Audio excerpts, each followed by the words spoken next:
Yeah, pretty much, right? That is the worrying point, because obviously pensioners 13 rounds won. That's pretty worrying when you think that IDOS's team, first time they've ever been in the Prem, they've only won 9 rounds, right? We expect more from the pensioners, especially over the course of 2 games. They had a great run a couple of seasons ago back when Smooth joined the roster, but unfortunately the boys just can't get it going. They had to make a last-minute substitution into the second Playday.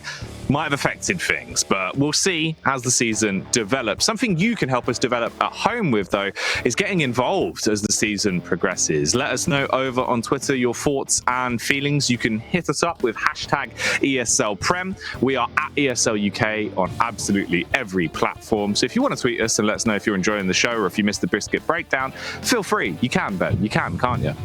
Oh, you can get involved. I mean, make sure you mention that biscuit breakdown there, because that was definitely the best segment we've ever had in esports, really. I think it was the cheapest and best segment. Most efficient. By far. Yeah. The only one that's, akin to that.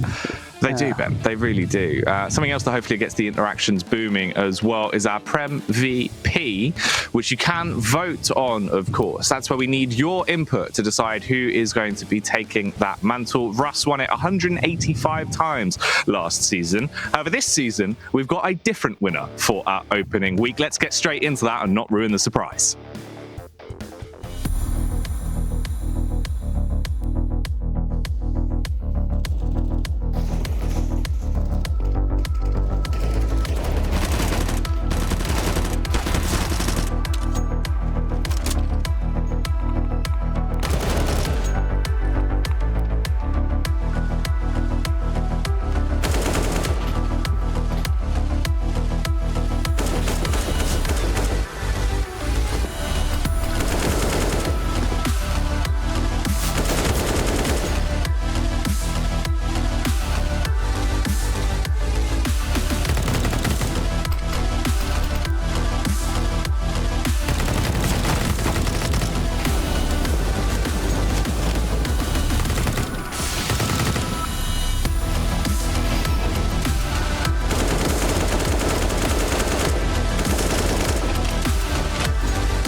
Thomas there, taking his Prem VP title for the first week, Ben. The old schooler, the mic ruler, you want to fight, he'll bring it to you, especially with that Krieg last week. However, it might not help him too much this week after the recent nerf that's come into effect things. Let's have a look at the games that are coming up tonight as well before we start to over-speculate on this one, as there has been a little bit of a change to the rundown, Ben. Obviously, we normally do cover 4 best of ones. However, as you can see tonight, only 2 of them.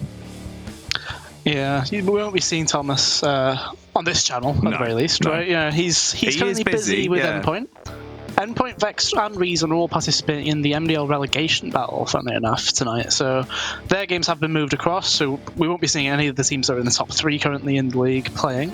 But you can check them out playing elsewhere, I'd imagine. But we do have the 2 games coming up, though, right? IDOS GG versus VAC, which is kind of a big game in the sense that IDOS, we're not really sure what to expect of them properly still. They've played Reason and they've played Vex. Those are 2 teams we expect to finish top 3. So it's not very fair to judge their 2 performances as their entire performance thus far. And then we have CEX and Pensioners, so I think that's the real test. CEX, they did a good comeback last week. But Pensioners, it's the sort of team, I say team, but it's like the sort of mix you play against where as a team you struggle typically because you play your normal default style and then you end up getting man for man beaten and then you end up throwing your game part out the window, you're not used to it, it all becomes a mess. Yeah, it can really be a struggle. It's going to be some interesting games tonight, potentially a little bit of spice thrown into the mix, as they're not really easy ones to call. But coming up first, of course, as you touched on, IDOS GG versus VAC. Ben did mention it, he's alluded to it, but the artists formerly known as Chrome GG, they've switched over to a new org going into this week. So still the same boys, obviously Giraffe, Zeph, J Steffo, Joshua, and Artist. Meanwhile, VAC, basically, you should know them by now. They've been in the Prem for what? 4 seasons around with a very similar roster now, Ben, with Deos and the lads? I think it's been about 3 seasons, right? But the roster on screen currently, IDOS, as I said, it used to be the Chrome GG guys. So Artist, J Steffo, Joshua, Giraffe, Zeth. Not names you're normally used to when you watch UKCS in general, but probably potentially part of the new breed, I guess, is how we'd talk about them typically. So this game's going to be very important for actually seeing, are they about this new breed that will come through, right? Because this is a very good matchup to see, can you actually stand and bang with teams or players that are used to playing at this level, right? That's the main thing here.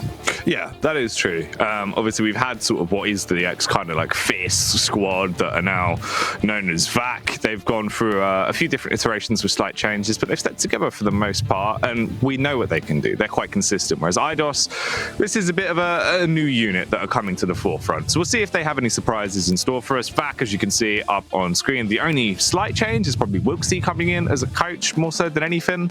That was probably done sometime in the downtime before coming back into this season of the Prem after last back in November. Other than that, it's all still the same lads. Yeah, as Wilksy's the only change, right? And there's been like, what was it, 143 days we said last week? Yeah. Since the final day to the first. So plenty of times have things actually change. However, rosters were not apparently one of them. So that's a nice thing to see, I guess. It's good because it's not common. Normally we do have them chopping and changing every week, much like the pensioners even are to this day. But let's get straight into the veto then and see where we are going to end up for this series. It's a curious one. I'm still not too sure in terms of IDOS. Obviously, they made their way through ESCA, so they are quite versatile. They would have had to play every map. How well drilled are they, though, is going to be the question. We saw them on Vertigo versus Endpoint last week. What else did they play? Yeah, it was Vertigo against Reason, and they were surprisingly good on that CT side, weren't they? They were incredibly aggressive, taking the game to them. Yeah. And then they played Vexed on Train, and that was a completely different story. In all fairness, I would say a lot of that was, all the Vex players were hitting the shots needed, and it didn't seem like, IDOS could get on the board, right? That was like the main thing. Like, we mentioned Thomas earlier winning the Prem VP. Link could very well have done it himself too. Like, I guess the team record probably played a factor in that too. But across the board, I wouldn't be surprised. Train was a map that VAC played in the past a lot. I don't see it going to Overpass at all. And then Dust 2, it's up there. Dust 2 or Train, I think, is the safe assumption here. I think the rough bit is, though, literally based off what we had seen, if this does go to Train for IDOS, they'll be on the struggle bus and they'll be in for a long ride. Yeah, it is actually going to be Train. Okay, so IDOS starting off on the CT side, at the very least, that is going to be somewhat of a benefit for them. But yeah, VAC, love a bit of Train. K-Piz with the AWP, running around, rotating back through A2, Ben, looking for a clutch. That's classic. It's absolutely vintage at this point. Yeah, we have seen that one quite a lot, haven't we? That's been a common occurrence for them. Yeah. But I think that CT side start is actually huge, right? Because, last week they started on the T side and Vexed didn't let them in, did they really? No. Like, it didn't help they started with the pistol round where there were some tech issues and then 4 of them didn't buy. But they couldn't get their footing after that mishap either. So I don't know. It's just going to depend on what we see from their CT side, I think. But what we've seen from the viewers at home is 58% favour to IDOS, 42% to VAC. Again, looking at that, honestly, that's probably more of just a favour to the fact that IDOS will have support from the organisation behind it, whereas VAC, it's just, that's a name. That could be August, that could be anything. That could be Fish123, Ben. It's just, it's more of an idea than it actually is an organisation. Just a banner. Mountain Blade Bannerlord. Yeah. Max's favourite game. It is Mighty Max's favourite game. That's incredible. Yeah, that makes sense. I'd probably give it to VAC, honestly, going into this. It's Train. It's a map they are very well drilled on. You look at it in terms of the fact they've been in the Prem much longer, long-standing players that we've seen around the UK scene. Obviously, we know what we're getting with them, Ben. IDOS GG, it's still a little bit of a mixed bag. I'm interested on seeing how they shape up in here. I think this will be a good benchmark for them. Yeah, so at least we've got a good thing in mind. We can see that IDOS have spent the money on the pistol round. So that's a good start. 4 sets of armor. A smoke by J Steffo, and he dropped a CZ to Giraffe. So Giraffe's probably one of the best CT side pistol players we've seen so far. And actually it's going to be a fast pop push, and that's a good start. So we have a new player in called Keen. Not to be confused with the band or the footballers, Roy Keane, Robbie Keane and such, but Keen. Oh yeah, Commander Keen, Ben. Yeah, he's keen for a frag or 2. This time it was 2. Well, that's nice. So, it's worked out. Nice clean pistol, though. Nice clean pistol. All headshots very clean. 4 MP9s. Ooh. So, would you actually have Zeph sitting out this week then? Yeah. And Keen coming in as a substitute. Curious. Obviously, we'll see how it went. I think Zeph did pretty well last time we saw IDOS, right? He was one of the top fraggers. Yeah. Because it was Giraffe and then probably him, in all fairness. Well, obviously Giraffe was standing very tall on the server, Ben. Oh, yes, he was. How tall is he, though? Like, you know, what's the average Giraffe height as a comparison? The average Giraffe height? Yeah. I don't know, Ben. I'm not too sure either. I think we'll get somebody to look normally, at that one. Normally for the northern giraffe, it's normally around 4.6 to 6.1 meters. Yeah. Centimeters, of course. They're quite. It's you know, like in The Hobbit when they did it with the camera tricks. It's all just false perspective. Oh, yeah. Giraffes are actually tiny. One of the smallest mammals that live. Enter this pistol round though. Ents and Deos not going to be living anymore. Joshua looking to try and get a little bit more done, but Lauti responds with the deagle. Oh, it's all about the deco this round, Benjamin. Yeah, Artist already actually had contact as well, so the bomb will go down. It's a 4v2. Giraffe, 3v2, sorry. Giraffe still needs to actually make this work. We're really trying to remedy the radar issue, but this is an incredible jump. As if he actually doesn't get the kill either. That's so unlucky. Oh. In the 1v3 though. Shouldn't have any business winning this, being on 6 HP. Yeah, no, the likelihood of this happening is slim to none. He does have the kit, but obviously as soon as he taps, it should be a forced face coming through from the tees. That will spook him off, and that's the first round going the way of Vac. Going to tie the scoreline up 1 apiece now. It's a good deagle work at least. They were able to skim over and buff out that opening round. At least things didn't balloon out of control early. Fortunately for them, though, if it had ballooned a bit out of control, Giraffe could have prodded it down if needed, couldn't he? He probably could have, with that long snack. Yeah, but unfortunately, they played quite aggressive, but couldn't. Like they got the close range contact with the MP9s, but unfortunately, the Deagle close range is also very deadly. Right, you just get body shots, and that's enough. If needed, of course. Most of them were headshots. Ooh, they are getting a lot of damage through. No kills though. So it'd be interesting to see why this change came through in this substitution. That is a misplay by Deos there. So Giraffe, carrying on the performances he has had so far this season, been one of the top dogs for IDOS, or top giraffes, I guess. Yeah. He's got a naughty off angle here. Oh, he does indeed. Oh, the backstab from Pop, not going to work out though. Giraffe was ready. Luckily keeps Joshua alive. This is much better from IDOS until Giraffe swings on Ivy, Ben. Yeah, unsure on that play. Seemed a bit random. It was a bold one, SEO. Didn't pay off. Yeah. Artist's got a good move, though. He's already going behind Pop as well. They've got another kill, 4v2. Should be in their control here. Although... Actually, that should be the round. 2 HP ML Shine shouldn't have a chance here. No, not really. A singular tap is all it requires. They could basically sneeze near him, although that is illegal currently. Artist's going to take him down with the MP9, a little bit more sanitary, and they will win that one 2-1. A bit risky. There was moments where it was quite shaky, but luckily enough, IDOS do come through and pull it out. Ideally, they want to do as well as they can here on their CT side as well, because VAC have always historically been quite good CT side train. They bust the AWPs out. They're very effective. All right, that's a bit of a tidbit. Capers has gone for a creep by Ben. I didn't know if we'd actually see any at all today after the changes. The accuracy has basically been nerfed into the ground. Because they reduced the rate of fire, right, as well. It's essentially, it's more in line with the AK now, from what I had looked into. Slower rate of fire. The actual spread is easier to control, but the accuracy is way worse compared to how it used to be. So it's the scoping fire that isn't as effective. Right. So yeah, that was a bit of an interesting one. Because I originally thought you were commenting on the fact that Giraffe had been stabbed by his teammate running out of spawn. Oh, I mean, it's quite hard to miss him with a knife, obviously.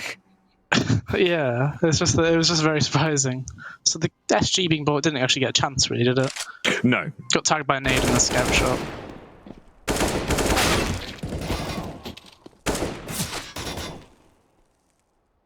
So a good trade by Joshua on that kill there. They just need to maintain, really. They can't just trade out here, but it wouldn't be ideal. That's not a good start to it either. And walking up with the Deagle, we'll be able to find a lovely little opener onto Keen. His head has been popped, and it all falls into ML Shine once again. A 1v2. 1v1 even, as he finds that frag onto J Steffo. Does start to fall back. He can recover the bomb if he wants to, but time is going to be of the Evanescence, Ben. He needs to wake up into this one. He does. I wake up inside and hopefully actually complete this clutch. He's already a chance last round. Couldn't quite get that one done. Let's see, though. Again, very low HP, so it will just take a little tickle to actually take him down. Giraffe actually got an M4 organise here as well, so that's, again, that's been changed as well, right? This is now $200 cheaper, so I expect to see a lot more of those. Especially on a map like Train, I always liked using the M4NS as a B-site player. So I imagine a lot of those players will be using that. And Shine, they're taking the initiative. The plan is for backtracks. So Giraffe should be concerned about that potential. Although he's going for the stick. Ooh, he's just holding it. Shine needs to peek. He will. And he'll shine bright like a diamond into that one, Ben. Clutches out the round and ties up the scoreline once again. So this game has been very back and forth into the first 4 rounds. Yeah, it seems like both teams play the first 20 seconds of the round when they've previously won the previous one. They play the first 20 seconds okay, and then it falls apart. Yeah. That seems to be the common occurrence here. So again, worth knowing, Eidos won the pistol, they got eco'd, then VAC got eco'd themselves, then, as we've just seen, VAC got the eco back again. This is a much better decision though. This is all aggression, all outside, but it's still even in the trades. Or at least it was until Louty got that second or third kill rather for the team. Ooh, so potentially VAC actually going to be able to string some rounds together now then. And Shine will kill Artist. That's not going to be too fantastic for this potential for Eidos. That was a lovely dink though. As Shine was brought down to 2 HP. He has been on 2 HP every round, Ben. Consistently getting dinked, but never really dying. Yeah, he seems to be consistently in the battle, or in the wars, as they'd like to say. Oh, he's definitely been at the forefront of it. 11 frags, yeah. I mean, that's a pretty impressive way to start the game, only 6 rounds in.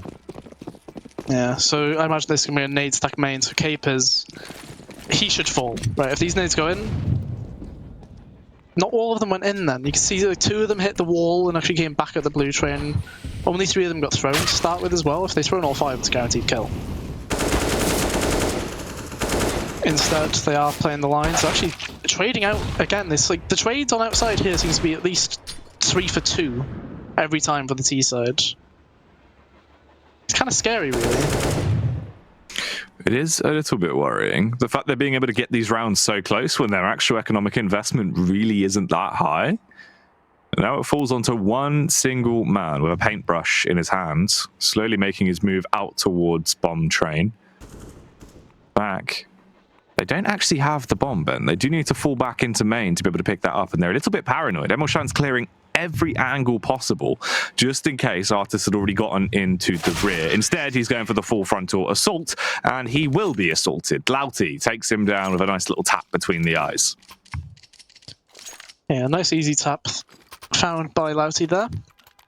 So let's see, this is our first proper buy round now then, because we haven't seen one yet.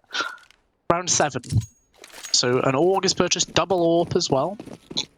Keen for an AWP, this guy, as well. Very keen. Let's see how that one goes. So it feels like he's playing Z fully, and then we've got Giraffe solo B. So arguably, from what we've seen so far from this Eidos roster, the best player is solo B, and then AWPs are being allowed to move around the map on the other side. He is going to be tested though. This looks like a B-side default. Potentially a burst with a single flash based on the actions here. Ooh, all right. I mean, he flicked off just at the wrong time, but luckily he was given a grace period to readjust his crosshair and find the opening kill with that M4. Puts a bit of pressure onto VAC. It seems like they're still debating whether or not they want to commit to this. They will be putting the smokes down to try and slowly work their way out. Giraffe trying to get a second, but Keen has done the work for him. And there's now only 3 Ts left alive. They are on the site, but they can't really get themselves into good positions yet. They've had to wait until the Molotov would allow them to cross, and now Capers gets the bomb down, Ben. Okay, so a 4v3 on the afterplan. Ooh. No kit on the Eidos guys, and that's a lucky kill to actually find. Lentz shooting back gave away his position there. So 2v4. Shine's still alive. He's done all the killing so far for VAC. Still very winnable. Capers, he was in a prime time angle to be able to get one frag before he fell. Unfortunately for him, he goes down. Emil Shine had to try and do the damage all on his lonesome, and he couldn't. There was no chance for him to pull it out. So it will go 4-3 with Eidos picking up that retake on the B side. Yeah, very fortunate they were able to get onto that side, really. If Capers gets that first kill, I imagine we see Emil Shine swing, he gets to go on the other players close, and that probably does go in the favour of Vac, but I just get on the board. They keep both AWPs as well. So this round here is actually the money breaker for either side. 4 AKs on the Vac side, Capers taking the hit and going for a deagle himself so he can get utility. He's actually be flashing them out ladder as well. Emil Shine loses the fight, the flash doesn't even get him. Ooh. All right. This has been a steamroll from Eidos. A flawless round. 2 frags for Joshua. A killer piece for everyone else apart from Giraffe. And Vac were just washed over like a tidal wave, Ben. Yeah, completely taken adrift there. Under the sea, where it is better, where it is wetter. You tell me. Under the sea. So Lauti has an R8 for this one. Oh, go on then. We saw it last time on train, didn't we? Yeah. Although it was Russ and everybody on Vex last time doing it against Eidos. Oh, look, he's revving it up. He's revving it up. Ooh. That's one shot fired. J7 should just smoke it and not bother with that. At this point, it's like, yeah, nah. Be arsed having your lips removed by an R8. Nearly, though. He has them running across it.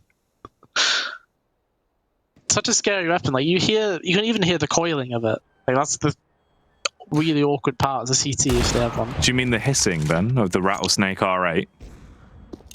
I'm not sure if I call that one a hiss. I think the Glock burst fire to semi-automatic is much more of a rattlesnake. Yeah, that is true. That is the rattlesnake classic. Well, Deos. Ooh. Deos gone. Yeah, Deos taken down. So one of the main things we saw last week for Vac, right, was that we know Emil Shine will show up.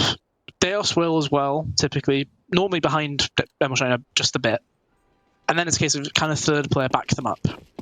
So thus far on this map, Deos hasn't shown up, and then we've also got nobody else backing Emil Shine up either.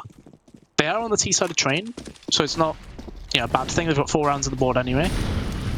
Keen should have seen Deos jump out then, right? Oh, he definitely didn't. Oh no. Ooh. That is rough. 2 big opening frags. Luckily, there is a bit of a resurgence for the side of Eidos until we see the backstab from Emil Shine. Now, J Steffo is pushed into a punishing position. Has to watch 2 angles at once, decides to swing towards Ivy and beheads Emil Shine, leaving it on end. Kalashnikov in hand, bomb scavenged. He starts to make his move back round towards the B bomb site. Luckily enough, this is the right call to make. Will he go for the bold and brash play of just bombarding in, though, Ben? Yes, he is actually just going to push the site, meaning they're just going to play for the 2-man retake for the post-plant. Yeah, so the plant getting achieved actually helps Vac a lot here. But especially more because they're going to give him about 10 seconds to reposition. Because Giraffe should wait for J7 to get closer just so a trade can happen. But in this time, Ents could have gone through the CT corridor. Instead, he's going close. Ooh, Ents. He's gotten behind them, Ben. He needs to get on the other train, though, doesn't he?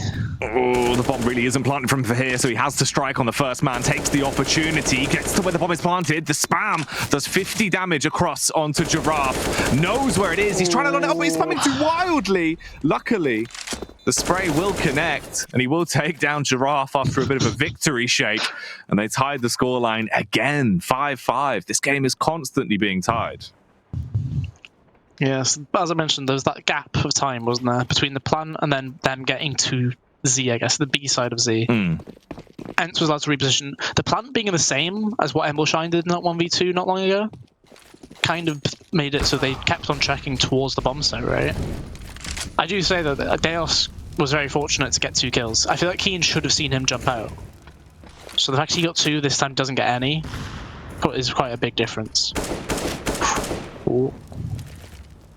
So they know the player's out Olaf. He'll smoke and he can do basically anything with that if he wants to. Ooh, Ooh. That's beautiful from Big Man Pragnall. Rips the head off of J Stepo to open up the round. Molotov going up towards Heaven as well to force the CT out of position, but it benefits Keen. He's able to get the AWP shot off, and now it's just down to 2 Ts left. They're going to need to be troublesome. This duo, trying to clutch out the round, are falling like flies, and it comes down to ML Shine. He's not going to be too happy about that one. Peeks into the crosshair of Joshua and gets torn down by the AUG. Interestingly enough as well, Ben, they've actually modified how the AUG works, where its unscoped recoil is now much tighter, but its scoped pattern is more and more spread. So it's actually worse when scoped, but better when unscoped now. So basically, they've made SG and AUG similar then, right? Yes, to some degree.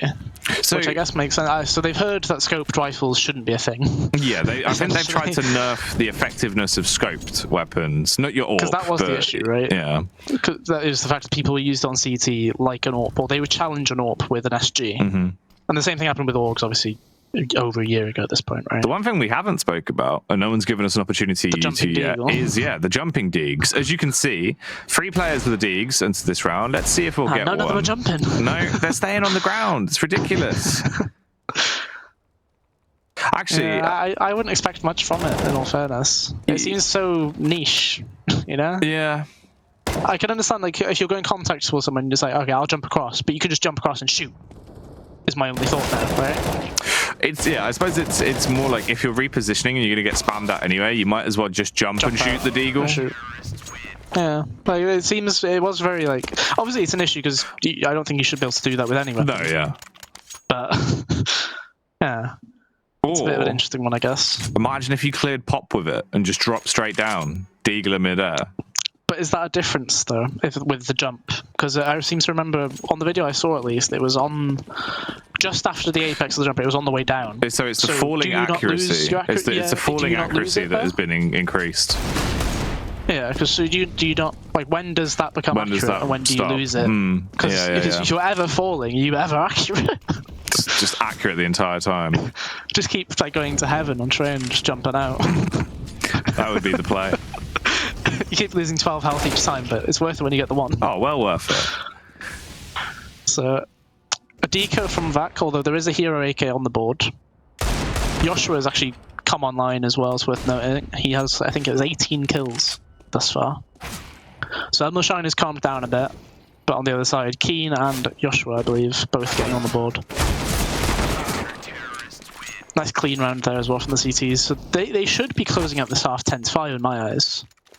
Because they've got the money on the board, they've got the double AWP still out.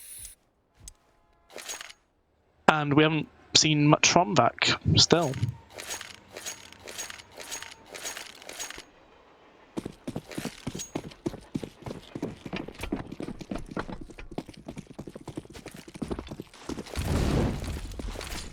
Right, so let's see then. Louty's got an SG again. So just the second thus far. And he didn't get a chance to use it because Joshua has just gunned him down. 3v3 already. That is clean. Some beautiful opening shots into the round. Deos, if he could spot him out, it would be a huge frag. They're trying to force him into a better position. No. Unfortunately, though, Giraffe has come storming down through Pop Dog. He only gets 1 before he's flicked back around. But it is still the round win for IDOS. 2 kills for Artist and a 9th round secured, meaning we go into the final round of the half, 9-5. It's going to be a bit worrying. If they get a nice 10 rounds here, it definitely would have been a flamboyant CT-side start for the ex-Chrome GG boys. Yeah, considering that first 7-round situation we had, it's a very good recovery. So Emilshine takes a nade straight away. The second nade actually still hits him as well. He just doesn't get a chance, really. Trade is there. Let's see how this one goes. So they know there's 1 towards Pop Dog. J Steffo finds out there's more upside, but there is backup in the form of Joshua. So 4v3. Joshua, I said he was playing quite well. 121 ADR, 21 and 7 now. And they have actually just... Oh, I thought they were going to take team in control, but they've done it quite delayed. The Molotov was in there, and then the flash, but they didn't take it all the way. So let's see. Giraffe should have this site covered. Like, they can get the plant down. Oh, he's so concerned about a player getting through alley. Ooh, Giraffe. Oh, neither of them saw. The timing's worked out very well for him. He needs to get his gun back out there. Ben running in with the knife out, still going to work out well, especially when Deos swings on you like that. 2 versus 3, but all 3 of the CTs are retaking from Connector. They do have a kit, but time is ticking away rather rapidly. Deos's angle could be so cheeky as well. He's able to take down the first, swings for the second. Luckily runs out of ammo at just the right time. He would have been on for the ace, but he's been beheaded. Keen makes his move over towards the bomb, jumps on it, and barely has it. Yeah, about 3 or 4 seconds left there. So unfortunately, Keen actually tried to jump from the yellow train onto the oil, but he landed on the curved bit, right? So you just left straight off. I think they also expected him to land on top, so that's why he stayed on the outer side of it, right? If he'd landed fully on the train, I think Deos probably survives for a second long and gets his AK out fully. But 10-5, not too bad by the IDOS guys, right? It was, what, 4-3 or was it 4-2 in favour of back at one point? So a decent recovery. Yeah, fairly close. The question is, what do they actually do on the pistol this time? Was the 4 players not buying anything an original plan?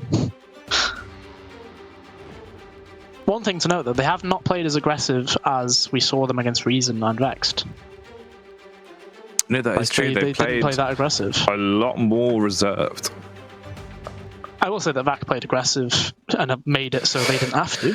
Yeah, they have been basically just swinging on everything, which, you know, who knows if that could have been the downfall. Joshua has not bought. Oh, he's run back. He's bought. We saw that happen last time where literally no one bought. So luckily they've actually remedied that. Somebody said. Yeah. Okay, so Keen's already throwing a smoke towards outside as well as a Molotov, and he's selling the fake, but there's 2 players on B. Capers with the opener, and Shine coming through as well. These USPs are doing an awful lot of damage to start the round. Joshua would need to be the catalyst as he stabbed from the back. Luckily enough, though, J Steffo did the damage. Bomb goes down. Joshua is prepared for a flank. And Ents is pushing it. They've got the mass rotate from Keen, who has caused a wild goose chase. He arrives with a Glock burst, trying to catch him with the height of it, but he can't quite connect. They're on the bomb. Eventually wins that awkward fight. He's trying to grab the USB. Oh, what is going on? Oh, it was a 10-second defuse. Oh no. I thought he was just going to die anyway at the end. Goodness, that is not the way to take that. Stressful to watch that one. Yeah. It did hurt. It did hurt. Okay, so 2 Galils, 2 Mach 10s, and a Scout. So this is looking like a nice eco on Valorant. Right here. Of course, they don't exist. Ooh. So Keen's actually been getting so many nice kills, actually, in the Z to T main, and obviously the other way around battle, right? That seems to have actually gone quite well for him thus far. He's been an underrated part, I guess, of the defense on that CT side as well.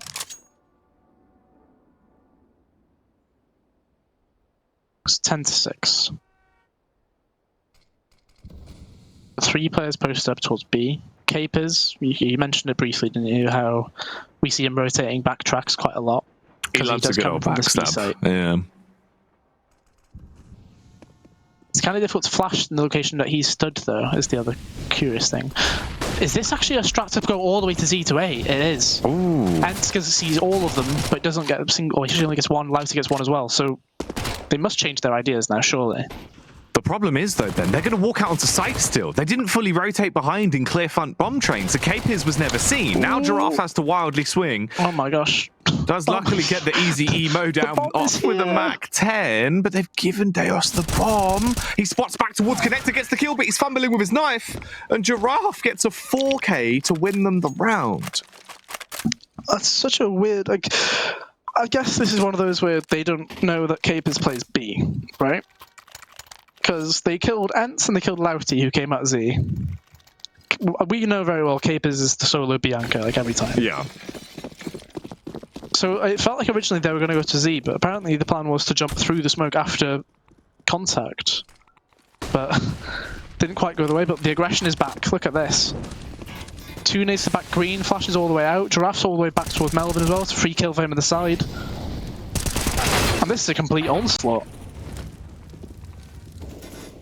They are just tearing them to shreds here. Eidos doing damn work. Emerald Shine hoping to get something with a deagle. Eventually, luckily gets the pop shot off to take down Keen. But is it a little bit too late? No, it's just the beginning. There needs to be a swing from Deos, but he couldn't do it, Ben. Emerald Shine's going to have to get the 4K clutch. He is shooting their feet off and making it very cheap for them to buy sneakers from this point forward. And Artis and Joshua left on 45 and 12 HP, respectively. Emerald Shine reloads the deagle. Doesn't have a flashbang, but he does have a decoy to hopefully do the same job. Create some kind of a distraction to allow him to walk out towards back bomb. They've got a flash on Artis, but he's given himself a Kalashnikov, and he wants to cut through them like a hot knife through butter, but he's got to save. There's no opportunity for him to win the round. Backs off to save towards A2, and it seems like they will give him the gun. So the scary part about this, in my mind, is Vac should be very tempted to buy. He'll at the very least give a deagle across to someone else, right? Deos gets that. He actually buys another deals drop across as well. So his money's balanced out because of that. Cape is... I was going to say he's going to buy a taser. He has. There we go. So they're not going to buy into it, but the two players got dropped deagles get armor, which I feel like that's unneeded. Yeah, the deagle without armor is actually pretty damn effective.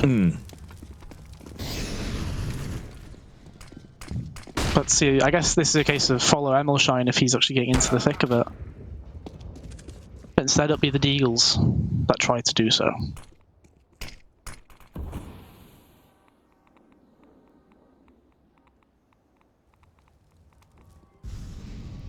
Walking their way out again towards the A site, just going for a classic pincer play. Joshua runs in with a Mach 10.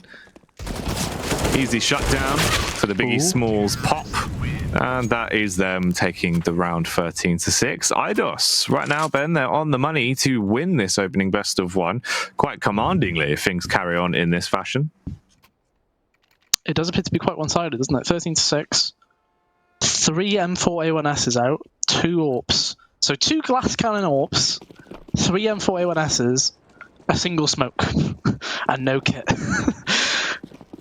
This is probably the definition of all in, really, in terms of the CT buy. Like, you're fully committing to the actual gunfights here. Oh, he does spot him, but he actually dropped off just after.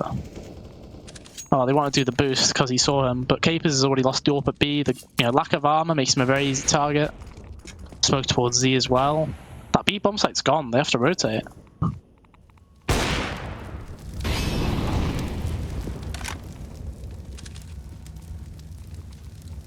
So the team main players actually did exit enough, but they're actually still re-peeking. They need to get that bomb to B.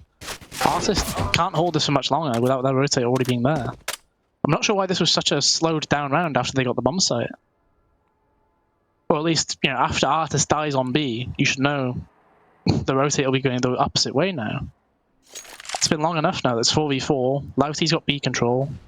You're still going to run into 3 players on A. Well, Giraffe goes out first. The Molotov over towards Connector. It's the correct play, but he swung too wide, and now they're being put to an early bed, Ben. It's only Keen and Jay Steffo that remain. Keen not ready for the close angle, instead looking for someone 8 feet tall. Won't get the frag. Jay Steffo tries to do the backstab, but he's only got enough steam left in him for a single headshot onto ML Shine. A very confusing round, I think, is the safe way of thinking about that one. They kill Capers towards B, yet they don't just take the initiative on that, right? It was a kill on the lower ramp as well. Prime time to just run and get the bomb site. And they did have it. It's very confusing.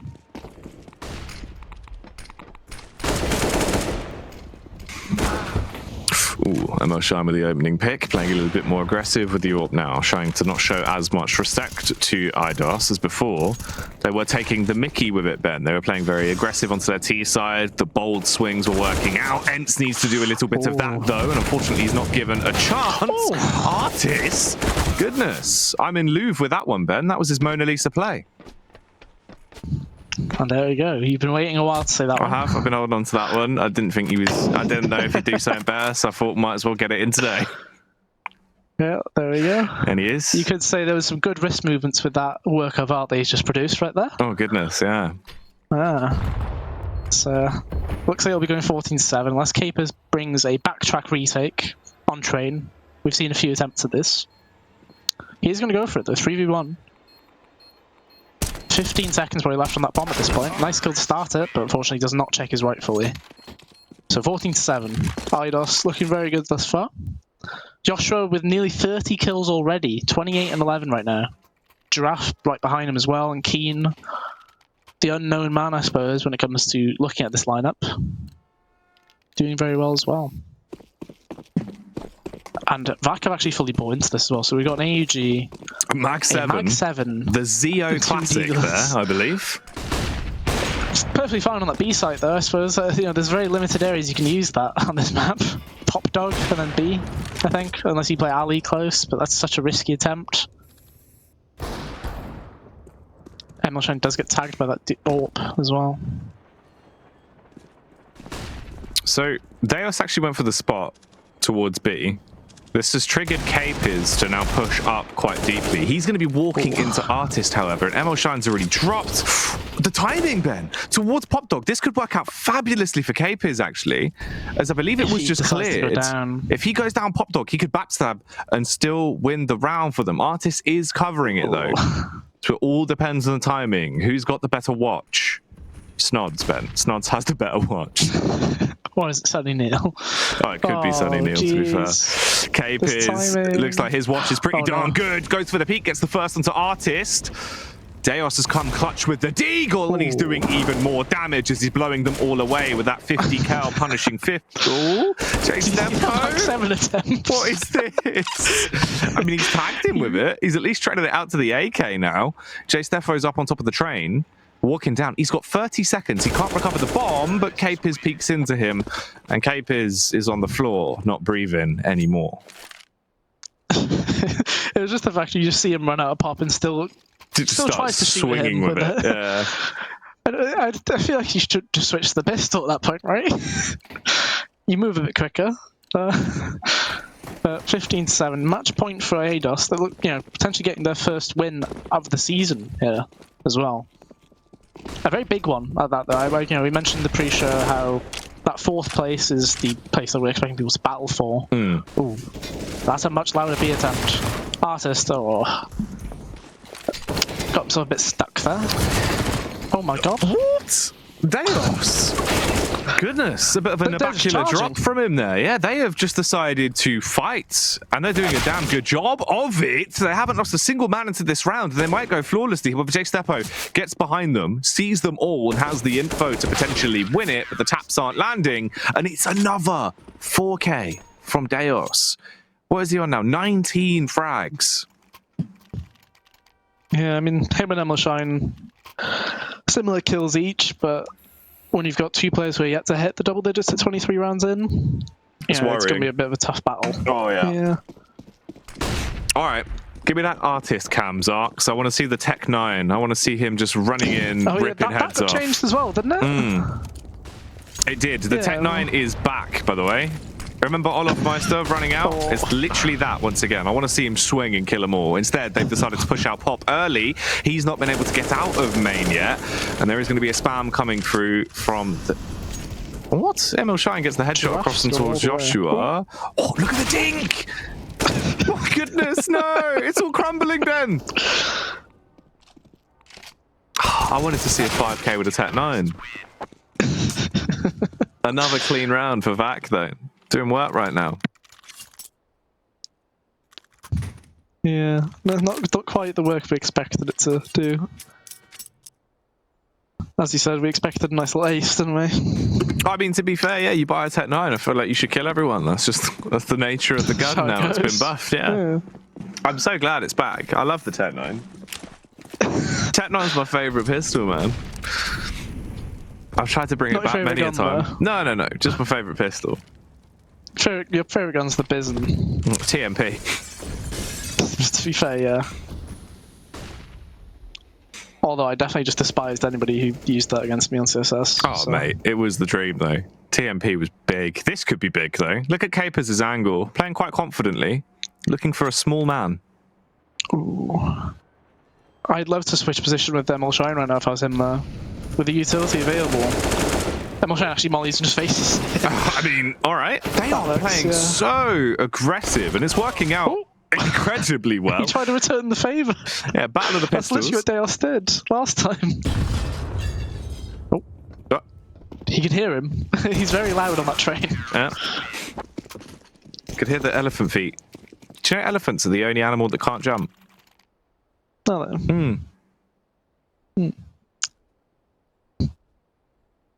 Fun fact for you, Ben. Yeah, I prefer the giraffe kind. Oh, yeah. Yeah, considering we have one on the server. Yeah, that is true. We do have a fun dinosaur fact for you. Where does this 3 Fs in giraffe come from? Giraffe was already taken.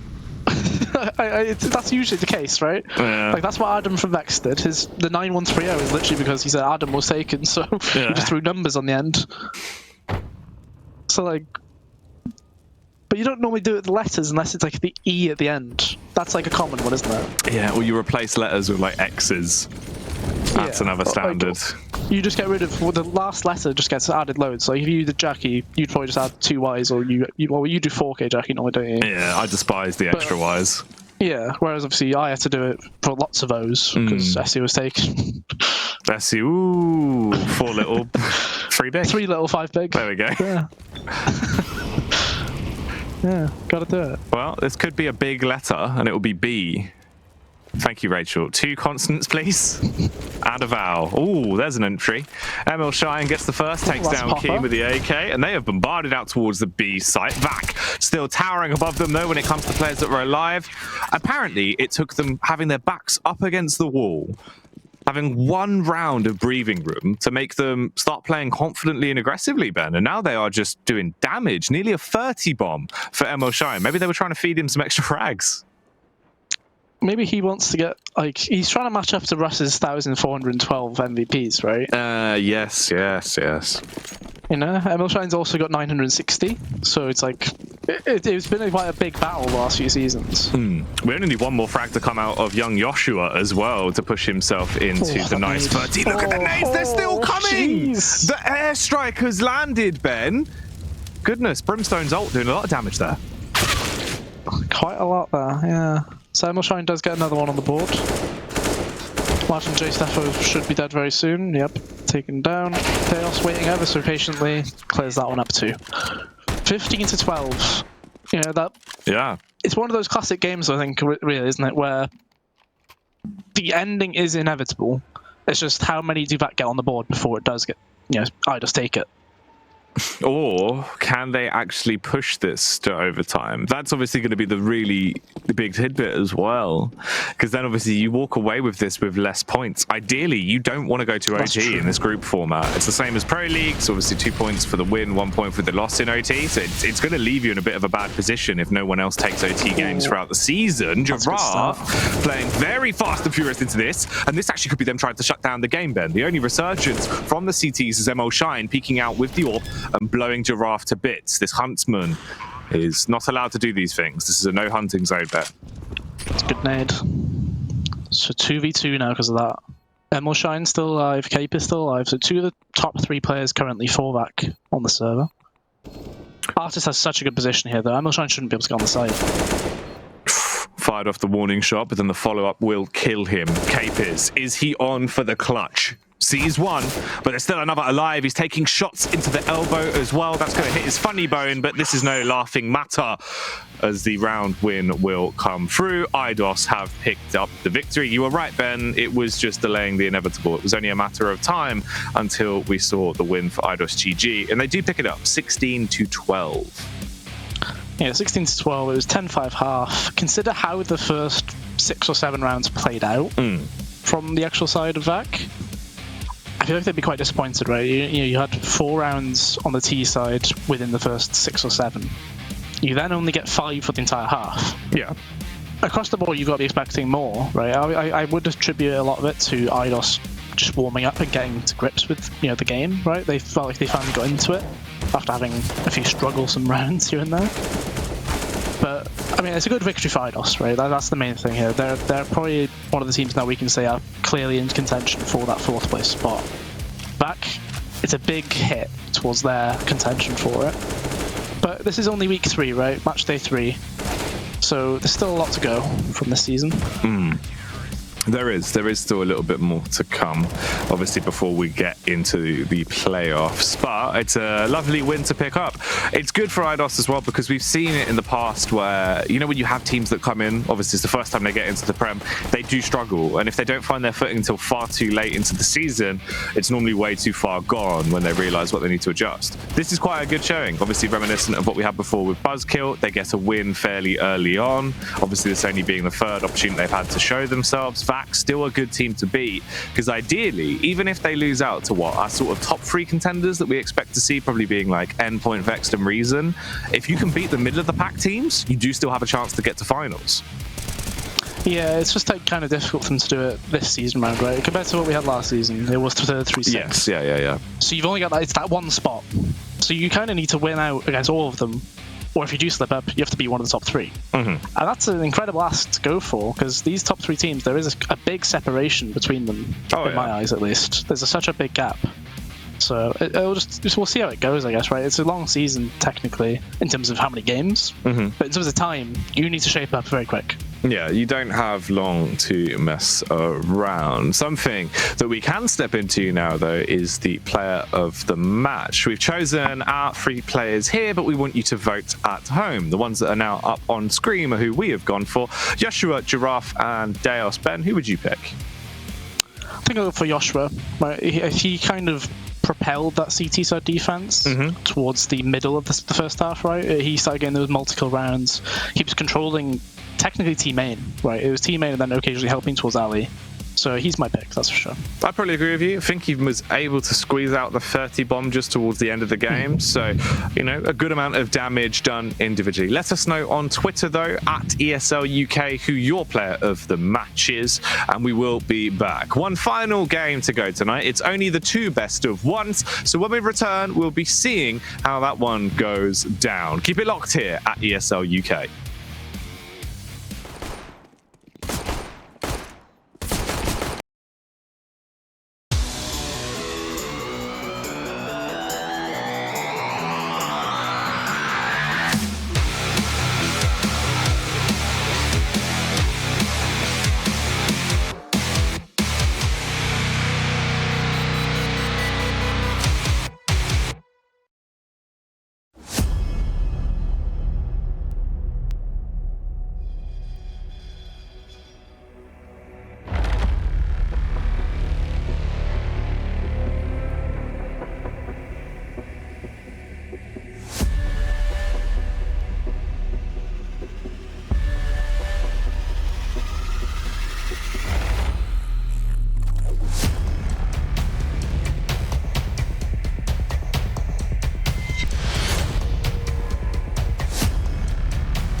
Back yourself. You heard me. Don't back a horse. Don't back a stranger. Don't back a man who dresses like a shinobi. Back yourself. You gem. You rock. You star. You train like a pro. You should be paid like a pro.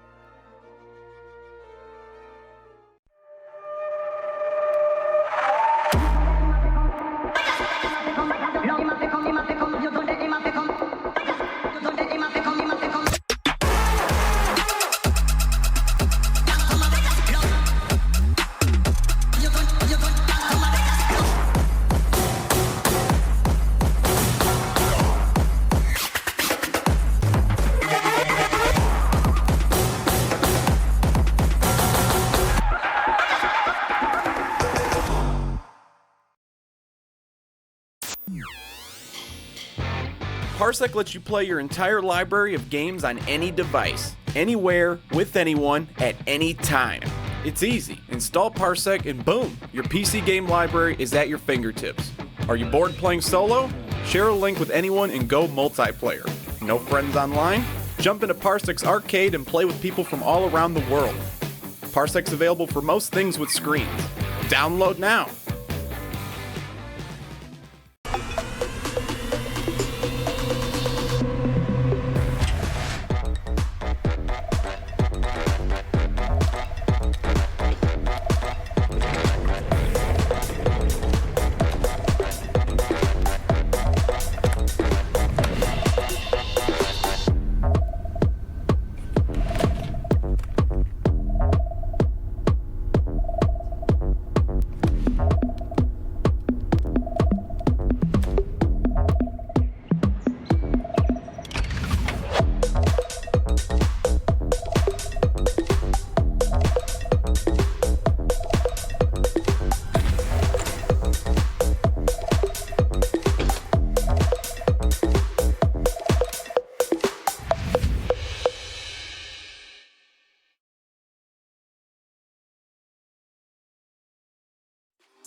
and welcome back to the ESL UK Premiership. When we begin to play day 3, we've already had our first game of the day, Ben, where IDOS were able to get their first win of the season over VAC. Now we slide into our second series, which hopefully should also provide us with some exciting moments. We get to see a little bit more of the Pensioners as they face off versus CEX. Yeah, it should be an interesting one. I did mention it briefly right beforehand. I said this is kind of I think we'd call this a trap card, bit of a trap card matchup. Yeah. Right? Because technically this is a team versus a mix, right? That's the main thing across the board here. But CEX, they've started looking a lot more like a proper team. They're actually doing a lot more set stuff. You can tell they're working on things outside the game. Right? It's not just showing up to play. So playing a group like the Pensioners, I feel like that's a trap, because it's a mix of players you know them very well, but they're not going to play like these teams you prac against. They're going to be playing individually quite a lot, which means it can be quite strugglesome. So obviously the CEX roster is on the screen right now. This is the names we've seen in the last 2 games for them. I imagine this will be the roster for the entire season as well, unless there's some changes here and there. I think the main one for us is Emperor being the coach, right? It's how much input can he give. But it's like, I wonder how this one will go for them, though, because I think this is a big test. It is. I think it's going to be a bit of a hard-fought fight, no matter what. We saw Murky and MT doing some work last week even. They were playing very well. Murky, probably one of the biggest pinnacles to their win, was some very big clutch rounds they had on that Vertigo matchup. So definitely play dividends versus Endpoint. How they perform today, that's really up for debate. Let's have a look at their opponents, however, for the Pensioners, and see if there's going to be any changes there. Pensioners did have to make a last-minute substitution last time around. Connor couldn't make it, and again today we have Whisk back in the lineup. So it's actually going to be Luzza, JKM, Whisk, Eccles, and Swaggy then. Yeah, so not too surprising, I suppose, in that sense. I guess, it's kind of a weird one where in this day and age, it's like we don't expect internet issues very often. So maybe it's just a case of don't want to risk it as well, right? But also, I think with this lineup, it's just whoever's available, if I'm perfectly honest. Yeah, it's not exactly like a set thing. Obviously, Shaney is busy becoming a Phoenix main at the moment as well. So I think they put Swaggy back into the lineup. It all makes sense. Oh yeah, it does. Yeah. So yeah, it'll be interesting to see what this one ends up, because obviously we will have the veto coming up now as well. So between these two, right? So CEX, we've seen them play Vertigo and we've seen them play Inferno, right? Inferno, it seems quite set in their ways. And I was going to say Vertigo is basically a non-entity in this veto process, because let's be real, I don't think Pensioners will want to put themselves through that. Playing against a set team on Vertigo, not a great idea. So CEX will probably ban out the mixture maps, so I imagine Dust 2 will be getting rid of as well. Mirage. Inferno shouldn't be let through, in my eyes. So we've got Overpass to the left and Train. Of those two, if you're a mix of players, I would always favour Overpass. That seems to be a bit more of an easy one to get going with. You're not as reliant on being able to have people know certain smokes, right? Especially when you compare it to Train, at least. Yeah. Okay, so it is going to be Overpass. CEX starting off on the CT side for this one then. It's at least a map that we've seen individually Pensioners play well on, with the core of the roster still being somewhat similar to the old XL lineup. They did love a bit of Overpass. Obviously, the issue being you don't have Connor on the squad at the minute, so it's going to throw a little bit more of a spanner into the works, as there's Whisk and Swaggy back there for today. I don't know. I mean, individually, Luzza loves a bit of Overpass. He's normally someone that can do some damage with the AWP. Is that going to happen? But it is quite windy. Today's weather, it's not been as sunny the last few days. Oh, like, compared to the last few days. Today wasn't as nice. No, it was still quite clear, but it was a bit of a wind. There was a bit of a breeze. It was quite cold. It was windy last night as well. Very blowy. Oh, yeah, it was. I was in bed. I could hear the wind actually on the roof properly. I heard a bin get moved as well. Yeah, I thought a fox was trying to break in at one point. But it was actually missed the gust. The door was blowing. Yeah, it was. So that was lucky, because obviously it would have been a nightmare if I had to go and one bomb a fox, Ben. Oh yeah, yeah, that would have been horrible. Yeah, it would have been rough. It would have been rough for the fox. Wow. Or would the fox have beaten you? Who knows? Nah, I don't think so. I'm too nimble. I am somewhat like a fox in myself. Yeah, I reckon I'd be able to avoid. I'd avoid his little paws. Is that the criteria you go for when it comes to battling fox? Yeah, being nimble is the main separation. Yeah, because he's got his little paws. You know, he'd be quite quick. He'd be coming at me. You know, like little Johnny Frostbite, freezing you up, freezing you down. Yeah, like an Arctic blizzard. But I just go in with the uppercut, get him right under the chin. He's done for. Big game over, mate. Fantastic, Mr. Fox. More like, see you later, Fox. He'd be done. He'd be done, Ben. But this series has not begun yet. The game we are going to be getting into, of course, over on Overpass CEX versus the Pensioners. Pensioners, it's so hard to call. Normally, every time we see them, it feels like it's a different squad and a different way they approach the game. Individually, they've been around for absolutely donkey's years, and they do know Counter-Strike to a very high level. So that is always the tidbit you've got to look at, right? They're basically the remains of what was the Fish 123 mixing team. It's mostly JChem that has survived from that point in time that's still playing. I don't know. Because I believe Webb is still on the lineup, at least. Okay. So, or the roster. Yeah. So I guess he's one of the two as well, but it's very rare we see both of them on the server. Because I was trying to think about who else used to be there. Obviously, it was your Keita, it was your Bayfam, Sliggy. Obviously, Sliggy's busy these days. Bayfam, I haven't seen in a while, really. Very rarely makes an appearance. Normally, if there's a last-minute substitution, doesn't he? Keita, I can't remember the last time I saw Jamie play. Yeah, so makes sense, obviously, that he is quite busy these days. Yeah, so, I mean, it's just like one of those things where as soon as we'll decide to predict against Pensioners doing well in-game, they'll then decide to show up again. Yeah. Right? Yeah. That seems to be what happens. So we expect them to do okay because of the players on the server. As soon as we decide, no, they've been awful this season, they switch it. Someone new comes in and they absolutely bang. Win then. Yeah. Because we're not expecting much, right? We've, what was it, 13 rounds total that they've won? Or was it 9? Over 13 rounds over 2 games. It was 9 for IDOS, wasn't it? Yeah. So they're the only team now without a win. By all metrics so far, they should not do well here. They really, really shouldn't. But I think we are now ready for this one. So it's a 62% favour for Team CEX, only 38 representing the old Fish 123 lads. Well, let's see if these quick harps can swim upstream, Ben, to turn into a Gyarados. Yeah, why not? Yeah. Get that one in there somewhere. I don't know. Yeah. Why not? I think the better thing would be, is the trading going to be at £1.25 this week, or is it £1.20? All right, so £1 fish, Ben. Very, very good £1 fish. Very, very nice £1 fish. Come on, ladies. £1 fish. The classic, of course. All right, then. We're ready for the opening pistol round, Ben. So let's see if anyone's going to pistol this one all away as we are in to round 1. Yeah, so Pensioners having to unfortunately start on that T side could be a bit of a hindrance. But as I said, that was one of the main things, I think, making the comparison between Train and Overpass. So they've decided to not actually allow it to go there because the T side and Overpass is a lot more flexible. And this is actually the old C9 setup, I believe, on Pistol. Although normally there would be a second person in bathrooms as well. But obviously you can see how the intention of this strat is. You basically have cover for everybody in positions. It should be impossible for them to actually get out of this connector area here. Because as soon as Nukadog shoots, Murky can swing, Cypher can also swing, so it should be impossible. Connor's got the B site, but that's no use when the bomb is down.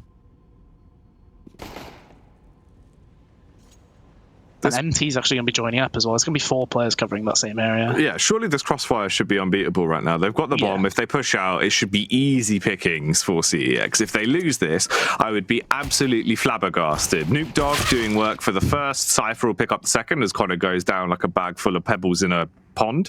And it's just left on Lazar, Ben, in a 1 versus 4. He's not breathing anymore as his head hits the stairs. Does it not hit the floor? No. It was stairs, Ben. Come on. I know you've had LASEC. Yeah. 5 MP9s from CX going into this one. Not the Bison. Now, interestingly enough, the Bison, Ben, modified, obviously, in the latest patch. The damage value wasn't affected. However, it was the armor penetration that was upped. So it's not as effective on an eco round, but a little bit more effective against armor. So it does make sense, actually. They've gone for the MP9 over the Bison hit. technically, would the Bizon not be the same against the no armor? It would still be the same, but it's just slightly better force buy, right? Which still means that in reality, the MP9 would be the better eco basher. I don't know, 64 bullets of pain. It's quite persuasive. But they only do like 34 damage though. Oh, not to the head. Yeah, but come on. Who's headshot in these days? Who's aiming at heads? Come on. Well, MT last player. doing a lot of damage. Ooh, Jake M. Oh, Jake M. With the old shake and bake, Ben gets the first, but goes down on the second there to Murky, lurking in the murky depths. Yeah, I'll be honest. I heard there was going to be a national anthem being sang at 8 o'clock, but I've heard nothing. Here in Wales? Yes. Here in Wales, Santa Monica Pier. Yeah. Wales, of course, being the town that we're in California, Ben. Yes. New Wales. On our Minecraft server. Yeah, of course. All the sub-regions, you know how it is. I mean, it's tough to control all of this. The ESL UK Minecraft server. So CX using the equipment they have currently, there's a lot of close range weapons. They're actually going to control B short. And a nice setup actually in play. The trade is immediate. MT with the M4 does drop. They should be able to recover it though, but the double connector, Lazar can't exactly go out to try and trade this without getting contact. Lazar with the AK takes the head off of Murky. Obviously, a lot of his power comes from standing in the murky water, Ben, so not as effective there on dry land. Cypher going to be able to get the follow-up frag at least back onto Lazar, and they are still down and out on that T side. Only 2 players left alive, Jake M and Eccles. Jake making his move over towards connector. Eccles has got a little bit of control on short, but impact is there. Jake M sets himself up. He does have all the utility, 2 flashbangs and a smoke, but he's not actually opting to use them yet. I was thinking potentially we would have seen those flashes come in, and then Eccles going for the wide swing. Instead, they're just playing for the contact with the AKs, but it's not going to work out well. They peek into impact. He gets 1.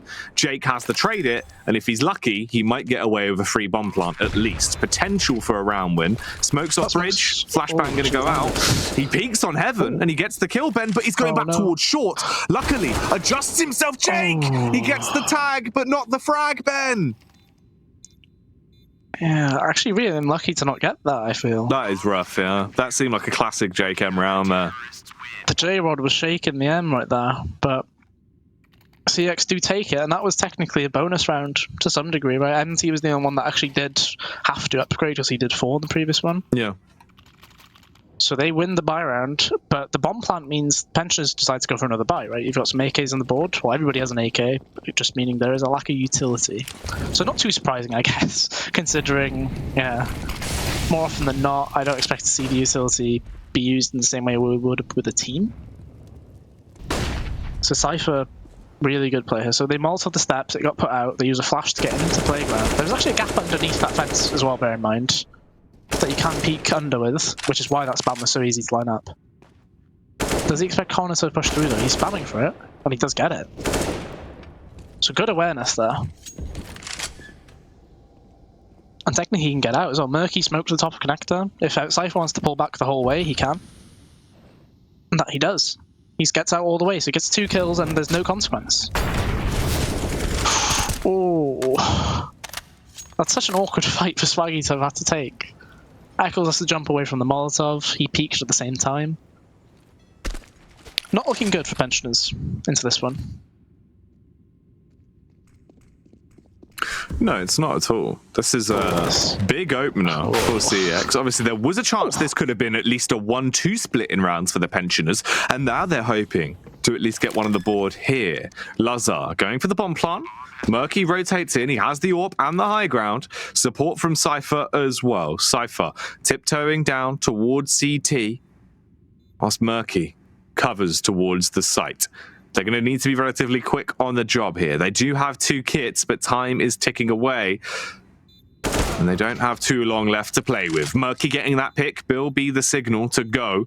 And now Eccles has to rotate back around, playing from short as he holds with the AK. As soon as he hears the bomb tap, he's trying to edge out, spots Murky, but covering the angle with the AWP will get the kill.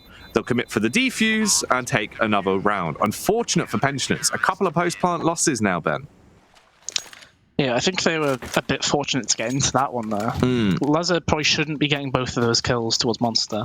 No, that's not really repeatable as well. You can't rely on that, right? But the same story as last round. They got the plant, means they can buy again. So Impact on the M4A1S. I believe he was using that beforehand anyway. I think so, yeah. Yeah.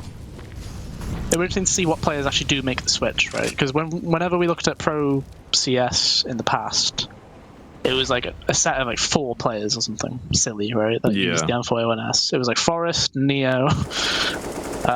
Did Get Right as well for a time, or did he switch back? There was a certain level of players that used it still. People that were still set in their ways and would just continue just for the sake of it, out of the habit of them doing it for so long. Now, obviously, it being slightly cheaper, but the stats being the same, will people make the switch just for that slight economic bonus? Remember, that was all it took to spare on the Krieg atrocities that we had for many, many months, purely just based off one change to the price. So Impact actually still got that kill as well. MT should be able to trade this, and he does. Players coming out Monster though. Cypher did flash it, but peaked before it bloomed. Ooh. Connor yet to actually get on the scoreboard just yet. No kills. Looking to find it though. That he does. It's 2v2. Murky's got the cross, but they can plant safe though, like they're doing here. Murky knows that plant has to be behind the sandbank. Oh, he actually gets into water. So Jacob and Connor have got really good positions for this 2v2. They can both watch a separate angle. Connor had the headshot, and MT's now on his own. 1v2. MT walks in, Jacob's covering the angle. It's going to be an easy kill with a Kalashnikov, and Pensioners finally wheel their way in for an opening round. This game has been close when it comes down to CT surviving, at least in the rounds that have been won. We've had 1-on-1s, 2-on-1 clutches, basically, that have allowed them to save a couple of rounds. So, definitely still a lot of potential for the T's. Because it was, 2 casualties in the first 2 rounds, right? The pistol round, they lost 1 player. Second round, 1 player. And then after that, it was a case of the gun rounds being a bit difficult. Being 4 kills, then 3 kills on the CTs, I think. Yeah. It's very costly, and now they've just gone for technically it's an eco, but MT does have a deagle, and the flash just got used towards long as well. Connor should clean this up. I don't think did he not see Cypher? Definitely didn't. So they got 2 kills in. Still 3 players alive. You can recover those guns as well, because Leza has to pull back. I've just realised as well, of course, Whisk. It's not here. Connor's here. So it is more of the actional Pensioners old roster that we saw back from release, of course. Started with, right? The starting 5, which is good. A lot more synergy between these people, you'd imagine. Yeah, should be the case. So let's see. Should just be a case of holding for X. It's MT you can play the most aggressive of the 3, considering he still has just Deagle.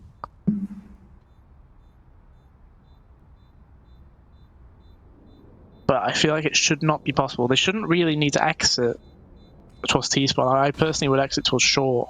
But it looks like they're going to come Monster way. That's just giving a chance for MT here. He probably could have delayed his shooting there a bit more. Consider the bomb explosion damage as well. Trying to keep them stuck in the tunnel. But 1 kill's not too bad either. Thankfully, though, because of those 2 Sage guns, they can actually buy now. Cypher could drop an M4 across, or an AWP to Murky, which looks like it'll be the case. Nuke Dog, who saved a weapon, should drop as well, but it doesn't look like that'll be coming through. So Impact has to go FAMAS. I was going to say, I would have preferred if Murky had actually, Nuke Dog even, had gone for a FAMAS drop towards Impact, and then Impact would have had full nades plus armor kit. This is aggressive from Leza. Swaggy puts the molly out, he's going for a fast B short pick. I think there was a gap on the bottom right of that for the CTs. So he's lucky he didn't stay there for too long. Let's see. So this, I like to call this one the Navi Boost, because I remember watching during Pro League Season 9 group stage. Before the game, it was Zeus, I believe, still playing, and he was lining up the boost with Electronic for ages. Like that same one. So Nuclear gets a kill through the wood. MT pushes. Murky has to kill it long. It does get traded by Eccles. JChem has walked out. Did MT see him? He just tried to jump spot it. I think he did.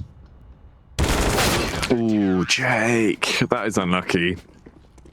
Coming up, looking to try and get the kill, putting himself into a 1v2 instead. He's taken down, and CEX now have achieved 5 rounds into their CT half. It's going very well this far. It's unfortunate because the scoreline could be a lot tighter if a few of the clutch rounds would have had a little bit more luck for the OAPs. Yeah, a bit of a difficult one. So there is a Tech9 and Swaggy and Connor.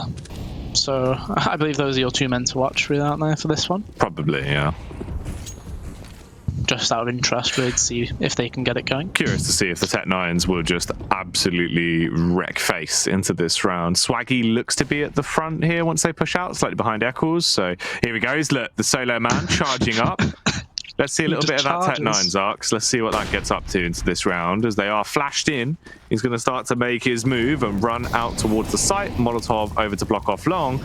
You can see, look, he's raring to go, Ben. He's got that Tech9 primed and ready as they bombard towards the site, taking a ton of damage from the Molotov. And the peak coming around, not a single shot fired. Unfortunately for them, Nuke Dog is definitely barking at the right tree.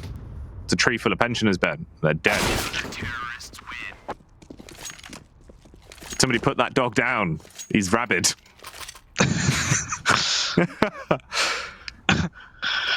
As you can see there as well, that's actually one of the new map changes, Ben. You see these boxes on top of that? Oh, yeah. That was originally it looked like a rocket that was on the A site. It's now been replaced with boxes. Look, see, it's all boxes of now. Illegal goods. Probably. There's some illegal X-Files action figures in there. Some very old yeah. screenshots and such. Series 1 Dana from Scully. X-Ray anti-cheat. Oh, yeah. Some real old ones. And Equitas as well. Oh, man. Don't do it. Some real awful anti-cheats. Don't forget the SGL AC as well. That was another great one. Yeah, that was really useful. And there's actually the trophy from the Enemy Down Office Cup. I think it's got your name inscribed on it, Ben. Connor taking the first fight. Does a small bit of damage onto Nuke Dog. Unfortunately, he's already lost 2 of his teammates in Swaggy and Eccles. They've been turned to dust to start this round off, and it's not gone too well at all for the pensioners. Oh, Nuke Dog again. Jaguar in his hands. Will he have the cat-like reflexes to gun them all down, Benjamin? Should be easy pickings for him, right? Cypher just needs to make sure his gun is out. Okay, there we go. He sold the actual location. They're going to try and walk up to him. Nuke Dog gets the first kill. And should be ready for the second if it's needed. There we go. Bomb is on Leather, though. 1v5. Ooh. No chances. Yeah, they were trying to find a backdoor into the A site, but luckily enough, it was deciphered by Cypher, and he won the round. 7-2 now for CEX. Yeah, it's good that he got the camera up on the A site then to make sure he could see when they were coming in. Yeah, he put down his tripwire a little bit further back, so he had a good read they were pushing in, Ben. Yeah. Very good stuff from him. Well played, of course. 7-2. Quite a Valorant act. Oh, of course. So B short control is attempted once more. Nuke Dog does spam it for a while. And they've actually completed. So this is the first time we've seen pensioners take the map control fully as a squad, right? So normally there was somebody in connected delaying this. The boosters come through quite early as well. They couldn't see impact just then. So the spam coming through. It is 3 players towards A right now for CX. Murky holds the connector. So this is again showing the way that CX have been properly preparing in a very structured way for these maps. So let's see how this one goes. Smoke's coming in, so they're actually just trying to delay here. But Nuke Dog does get taken down. It's impact. He needs to just live. Ooh. All right. Well, Connor guns his way through impact, holding aggressively towards CT as well. Murky, you've got to hit those. The fact he's given him an opportunity into the round now, Ben, really means it's going to be a rough ride from this point forward. Cypher coming in with the back door. Lazza is holding, looking like he's keen for a no-scope. Scopes in, though, and takes him down, and it's all on MT. Walking his way forward, a barrel full of flashbangs gets dumped out towards Monster, and he doesn't even see his own demise coming towards him in the form of Joe Ducky Loose, the man with the curls. A barrel full of flashes and a pocket full of frags from Connor as well. 3 kills into the site there. Got the most important one, which I said it was Impact, right? Impact needed to stay alive, or at least get 2. Just to slow them down a bit more, to let them not be able to cover as many bases. Yeah. 7-3 though, it's still a buy from CEX, so not the worst thing in the world. So let's see how this one goes. Short is controlled by Pensioners. And it's the same setup technically from CEX there, because it didn't get seen other than Murky towards Connector.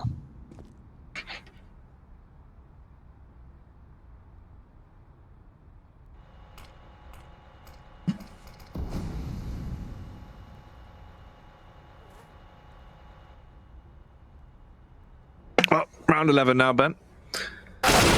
Ooh, the peak from Impact. That is some deep impact onto Connor, as his brain has been burrowed into by that bullet. And it is now a 4 versus 3. Nuke Dog holding close between the smoke, does have the M4 to make some noise, peeks up on top of the sandbag, sees Swaggy, and Swaggy is not standing any longer. Yeah, not able to hold on to that one. Leza and Eccles on their own here. Eccles, good opening, but he does take a lot of damage for that. Leza needs to actually try and make the move here. It's still a 3v2 in favor of CEX. So Murky is holding this angle with the AWP, as you can see there, the blue line that's coming across. Should have the peak onto Leza at the very least. So just Eccles left, 10 HP. 8-3 then. So the loss bonus is still really high for Pensioners, so the buy will come through regardless, especially with the previous round being won by them as well. But a pause comes through. Yeah, CEX calling to go for a timeout here, Ben, to assess the situation, it seems.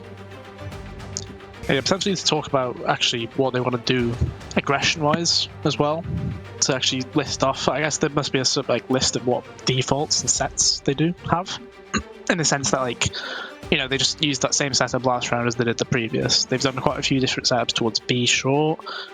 You know, it's a case of, do we want to mix that up? Do we want to slow down? Do we want to let them, like, force them into making the play? I feel like that's the most likely thing to do here, because Pensioners shouldn't really have much of a playbook, if any at all. If you force them into that last minute, last 40 seconds or so, they get into a bit of a panic, they have to rely on their aim. Let's see if that's the case, though. So you can still see, I saw Leza, I remember last week we saw him lagging quite a bit, didn't we? Yes. So he did actually complain on Twitter about it, and we can see it still here. Like, there's quite a lot of little warping from him. So that seems to be, it was correct in what we thought last week. It is actually him lagging. So not ideal for him, especially. Because it means he needs his teammates to do more than they typically would need to do, right?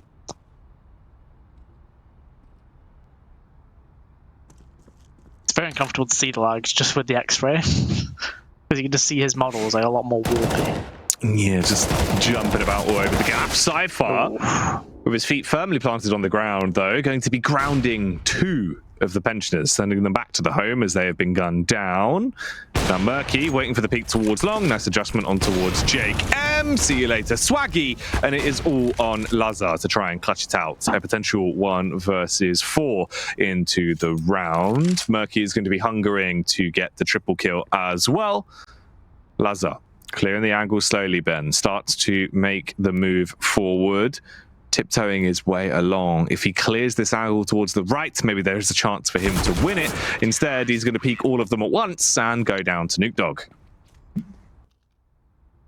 Yeah, a difficult situation to be a part of, I guess. You kind of have to, yeah, hope there's nobody in a lot of the corners when you're in a situation like a 1v4. Unless you've got full time, a lot less of a confrontational area, especially on the map, I guess, is the other thing, right? Yeah. Because that A site is always a difficult area to just move up to, especially if you're trying to get the drop on one angle.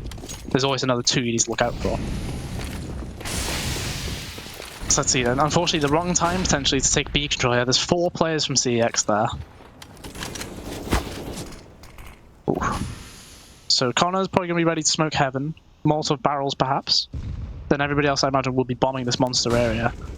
The flash peek comes through instead. They do see people there. And MT just carries on facing.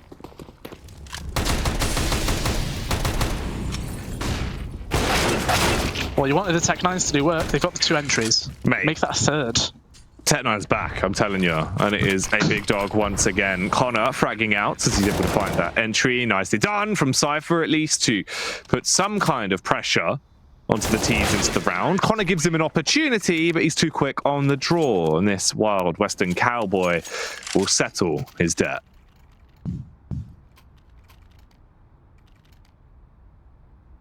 Nine to 4. I was saying it's probably the wrong round to actually be going toward that B site, but the CT's potentially a bit too overzealous, right? They saw pistols, they got a bit excited, they started to fight it. They're very unneeded, really, when you consider the scenario that they were in. Especially on the money side of things, you can see they're struggling to get a full buy-in. Nuke Dog stuck to a pistol with an MP9 on Cypher. Grenades aren't too bad, but could be much better. So nice Molotov by Eccles just lined up. That one's actually to push him away from party, but doesn't quite work out. MT gets that opening towards JCam. Losing JCam early could be a little bit of a hindrance into the round, but they do definitely still have a lot of firepower to play with, and they've got an Eccles who will swing wide and trade back onto Cypher. We're starting to see the rotate forming as well for Pensioners as they make their move slowly but surely up connector to attempt to assist Eccles on a potential A play late into the round. They could still go for the B execute if they want to, though. A lot of utility there. 4 flashbangs, 2 smokes, and they've got the Molotov. Connor goes back around towards Monster, and the bomb is going to follow suit.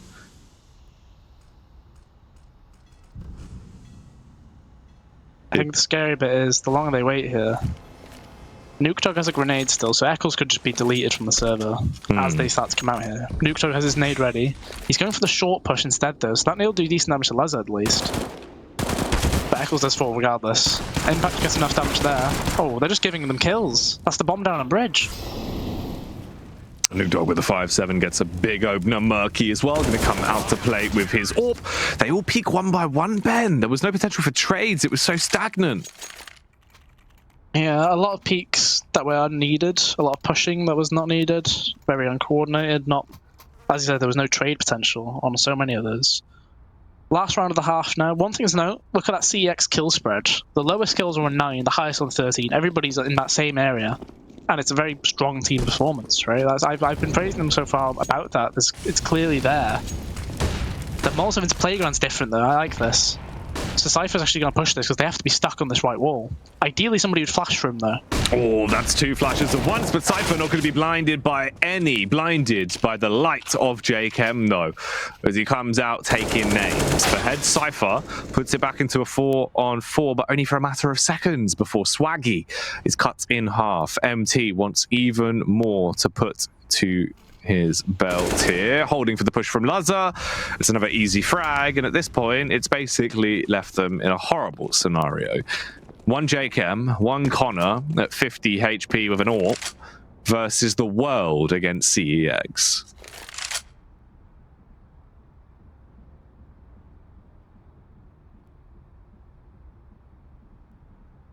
Yeah, 2v4. Connor's already taken that half damage from earlier on in the round as well. Shouldn't really be possible. Impact's playing such a defensive angle as well. They're actually just going to allow them to plant because it's the end of the half anyway. The plant doesn't make too much of a difference, and it means we know where one of the players are 100%. So Jacob's just made some sound cues. That's the guarantee they are towards there. Nuke Dog's got the molly to actually stop the run up as well. There's so much delaying going on here. That smoke's actually gone bridge. They both accidentally smoked bridge there, and this could be rough, meaning short is entirely open. JChem's just going to get shot in the back if they peek. There comes the moment for him to swing, and they're all getting gunned down, and that is an 11-4 half. The CT side from CEX looking way too strong versus the Pensioners at the minute, Ben.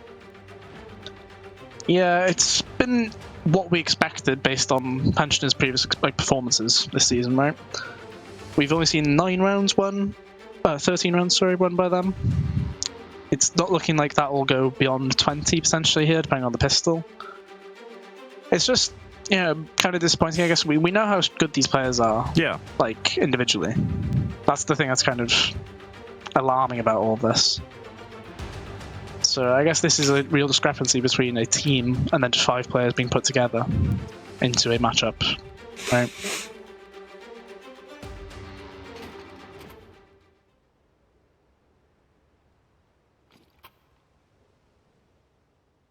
Let's see then. So CX, 2 players getting grenades. You got 2 smokes, a Molotov, and a flashbang. Typically, in my mind, that means a B play. Whenever I see a Molotov on the pistol, at least that's usually a barrel's Molotov. So Nuke Dog already lining up his smoke, ready to throw it. Can be right from the back corner. And then they do get B short control too. So the Heaven smoke will be freely done by MT if needed to. And he can Molotov barrels, which is where Leza is currently sat. Although he's actually got a Molotov back left. So they need to win the gunfight here. Ooh. And that has not happened. My god, everyone is finding frags right now. All of the shots have hit with the USPs. MT trying to do it all on his lonesome. It's going to be a very hard task for him. Does have time, but he doesn't have much HP, and they're all taking pot shots. He's hoping to at least get another frag on the board, but no. JKM will put him to bed, and the Pensioners get that pistol round incredibly convincingly.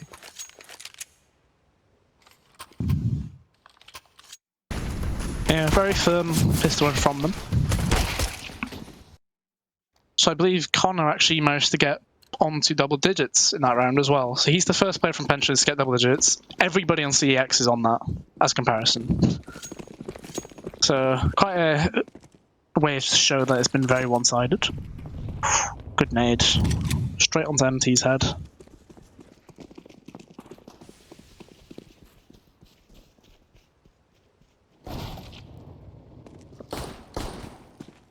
It's a bit of a dink early on, and the Famuses from Toilet is going to work out quite well for Swaggy. Impact is overthrown.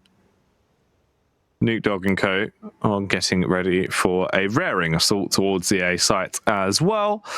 And they have just been able to walk out. They've actually got behind all of the CTs. When they eventually start to swing to clear towards the site, it's a little bit too late to realise what commotion has occurred. They're trapped in these awkward angles. Cypher gets a critical kill and scavenges a Famus. MT holding long with the P250. He's really going to need to punish with his pistol prowess, but he's not given an opportunity to do so, as Leza is showing off his acrobatical skills, Ben. Gliding through the air, gunning them down with the MP9, and Eccles will get the final attack onto MT. Moments there looked a little bit tense, but luckily it does fall back in the favour of the CTs. Counter-terrorists win.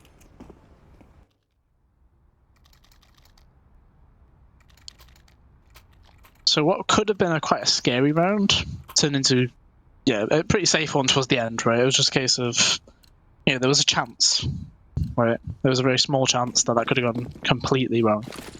But for CX though, that plant guarantees full nades on everybody, full AKs. Of course, now the SG being changed, it means we're not seeing that as much.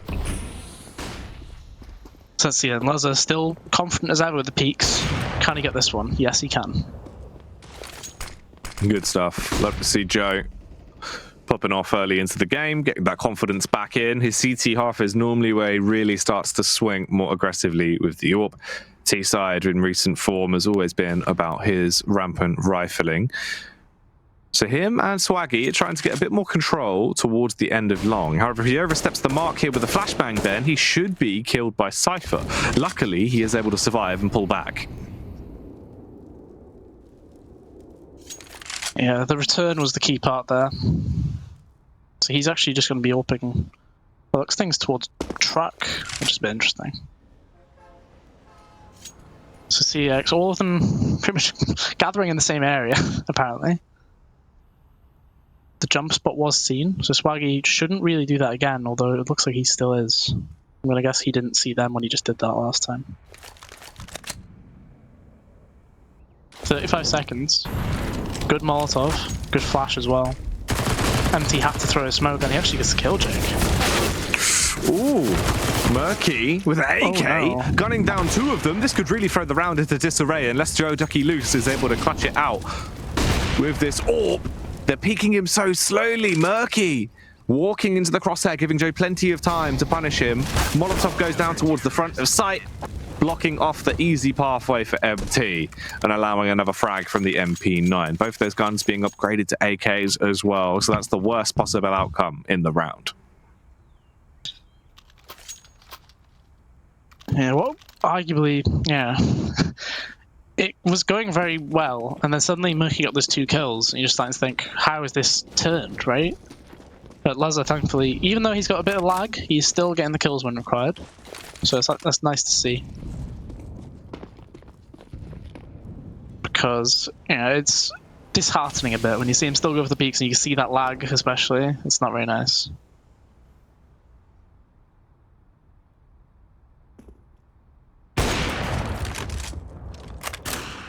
Trying to go for the early peak. This has given the time for the pistols to get a little bit closer, as they've been able to push up somewhat deeper. Worrying, especially when Cypher takes a nade to the face. This will luckily slow them down. They are basically just going to go for a burst on towards the B site now, though. Only 1 man lurks towards A. 1 by 1, they are starting to get picked off. Lazar doing a good job with the AWP. They're back onto Cypher over at the A site. Impact gets the plant. Ooh. An impact! Having a lot of impact with that pistol. That was a crisp shot. That was lovely. There's definitely a scenario there where he gets the kill onto Connor as well, and they actually do win that one, right? It would have been a 2v2 after that. But, wow. That was an incredible shot. Yeah, that was good. So they're getting the plant pretty much every time here. So the money, like, even if they lose the next round, they're going to be on the full buy yet again. 11-8. This is where it, you know, the CT side as a mix, I think, is a lot easier compared to the T side, especially when you're against a team. Because the team will do a lot more structured things you can predict a lot more. So Pensioners being better on the C side, CT side, not too surprising. Let's see how this one goes, though. This looks like it's going to be a BXX straight from the get-go. MT did see the player go to a short, and Connor loses that gunfight. Oh, that's an unfortunate area you have to line up the smoke from. Ooh, Swaggy with the M4, Ben taking down Cypher as they're pushing in towards the site. It's still a 3-on-3 though, so there's time potentially for the T's to be able to pick up this round, but it's getting worse for Ware as the seconds go by, as Eccles is able to take the fights that he wants. Jacob with a bold swing towards short, might have just thrown it though, as it's now all down to Lazar. Elevated angle, playing towards heaven, trying to catch them off guard from the position he's holding, but they're backing off. Nuke Dog tiptoes back through Monster. He's left the bomb as well, clearing to see if there is a flank from behind. This could still be spicy, Ben. Yeah, it's a bit interesting to actually pull back as far as he has, right? They should know Lazar is AWPing A. More often than not, he would have been heaven. He's now inspecting much further along, and he's hoping that with the noise of those flashes, that if anything, that's just a poor fake to me. You know, you've double flashed it. There's been no noise that you actually used those flashes. Yeah. Nuclear, however, recovered a smoke from B short. I don't think Lazar expects Murky to be as close as he is, and Murky should know where he is now. He just had the scope. You don't have to peek him. I feel like that's the wrong play by Murky, but he's got the kill. Very fortunately, that was a right-hand peek for Lazar. Second, why bother pushing him? You're giving him a 1v1. He could have just held that same headshot angle we saw Connor hold, right? On that little mound, you can see the top of their heads. They can't see you, like, at all. But they get the round, 12-8. Potentially making that round a lot more difficult, I guess, than it could have been. You know, they had a smoke, they could have smoked center of sight. It could have been quite straightforward, but it looks like Monster Rush is actually the play. There's a Molotov, they're going through it. Ooh. Okay. Connor. T's finding the first frag. Connor still biding his time. Like the Medusa on that AWP. A slivery boy as he waits for the opportunity to strike. Stow selfie, but only getting 2 before he's put back to bed. Lazar. Elevated angle again, Ben. Hoping to see them move from the site so we can kill them on the cross, but it's just a mere tag, not quite the kill he had desired. And this is where things really get rough on the retake. You've got an MP9 on Swaggy and the M4 on Lazar. That's everything they have to play with if they go for this retake. Swaggy upgrades to the AK. They don't really have too long left. He's going to smoke towards short. Luzza could flash out if he wants to. Losing Swaggy, surely that's the call to save the AWP and just back off. I'm surprised Luzza didn't flash pit for Swaggy to clear that, right? Hmm. He had 2 flashes. Could have flashed like far and then flashed close as well, just to try and minimize potential. But nevertheless, it's 13-8. Pensioners, you can see the money. It's just not there. Luzza has this AWP. I feel like you have to eco. You have to full eco. You hope the AWP gets 2 picks and then build around it. I feel like they couldn't even buy anything. Even pistols, it's not worth it. You only get 2-4. You're just making your buy even worse at this point. So the smoke towards Monster right from the get-go. The same nades being used by CX though.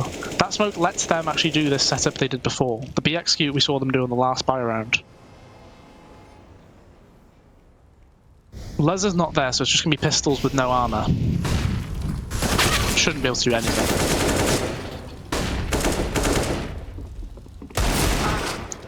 Yeah, no kills from the CTs at all. There's so much utility being thrown into there. Like we saw, I think it was Eccles, close monster, right? He got instantly flashed. And as the flash bloomed, Cypher was sprinting around that corner, gets the kill. Luzza has to save his AWP. Yet again. Flashbacks of Godsent versus Endpoint 2017. But yeah, AWP in hand. Gonna be 14-8. Luzza can drop a gun, but it's like you shouldn't like rely on that. I don't think he'll drop Connor. I'd imagine to at least cash. That's if he survives. MT's going on his corner. Yeah. So no gun.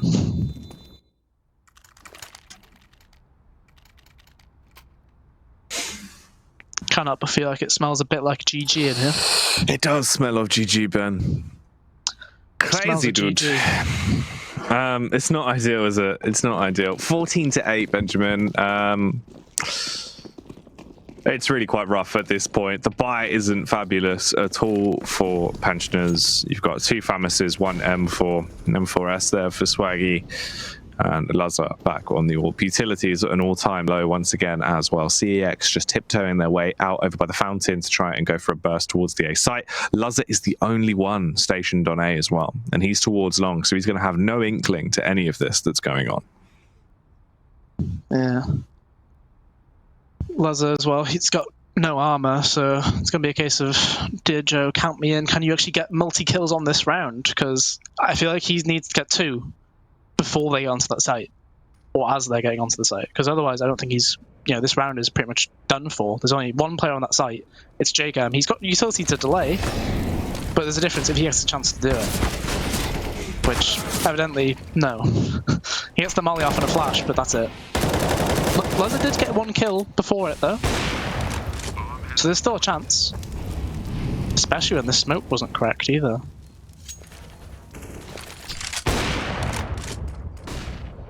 Good kill found by Murky. Luzza, it's kind of a ticking time bomb behind him right now. Cypher finds the headshot on towards Eccles. He needs to be pushed, but Swaggy caught off guard by impact, and it's all fallen to bits. Luzza just has to go for the save, and he's not going to get the opportunity to. Caught out by Murky. Ben, it's 15-8. Surely at this point, with the dribs and drabs of a buy that pensioners are going to be able to pull out into what could very well be the final round here, you've got to give this favor to CEX.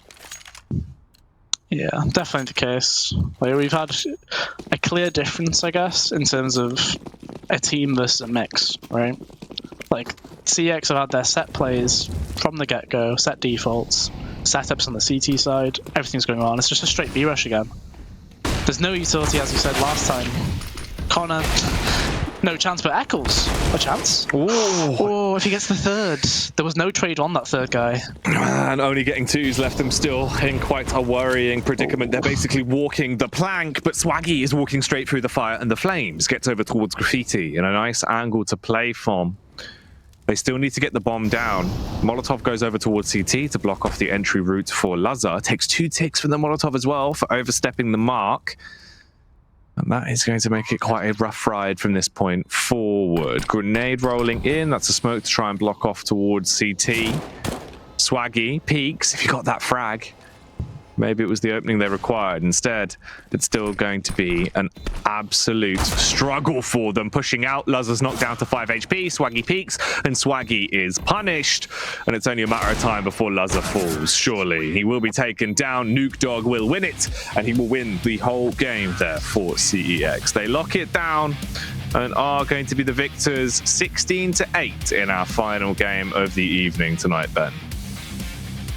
Yeah, 16-8. Quite one-sided in reality. Like, it could have been very different, I guess, if that first 4 rounds on the T side for Pensioners, like those first buy rounds. If Pensioners got into the game sooner, it might have been a completely different scenario there. But unfortunately for them, that was not the case. They couldn't quite get there. It just didn't quite work out in the way they would have hoped. CEX instead, they get a good win again. They're making a good trajectory around to claim that 4th spot in the league. I kind of wonder how they'll match up against like Reason, for example, and also Chets, because they did okay against Endpoint. 16-13. I feel like the score could have been further away than that.